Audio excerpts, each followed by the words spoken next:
Years, I think we've long established ourselves as an open, welcoming community, totally dependent on the visitors that come to us from our surrounding states.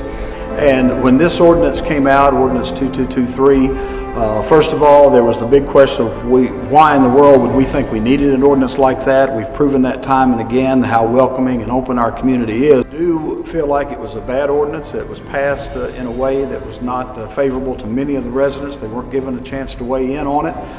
There's so many unknowns in the ordinance. You know, as a business owner, you don't know necessarily how all the things are going to apply to you.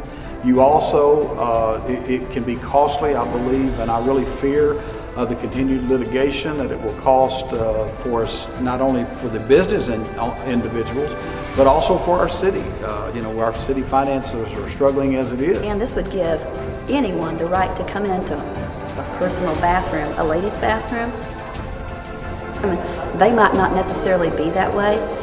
As a mother and a grandmother, and having young children and even innocent ladies going into the bathroom, this would open us up to being abused in any way, and I will stand against this ordinance if for no other reason, just for that. There's people coming from outside of our community coming in here and causing trouble. These people don't even live here, and they are pushing this ordinance. And the innocent people in our community don't even know about this. They think that it's our community. So if we'll have a heads up, this isn't even from the inside, this is from the outside, causing trouble in our town. Human rights issue as a black man, no one has been lynched, no one has to sit on the back of the bus.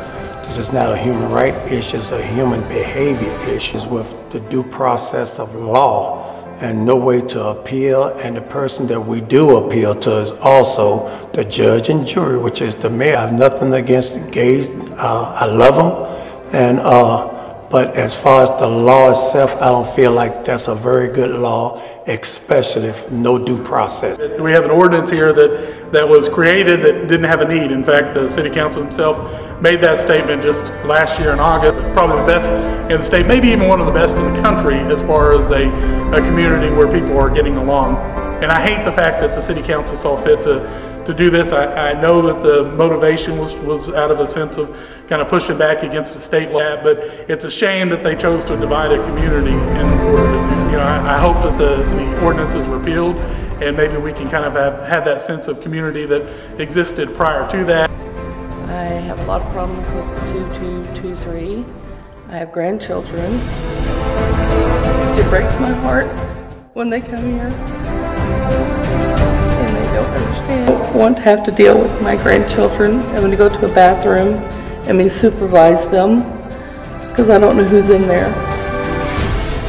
My heart breaks for the churches and the businesses here because I don't personally want to be forced to have to deal with someone telling me what I have to do or who I have to hire. That should be my God-given right.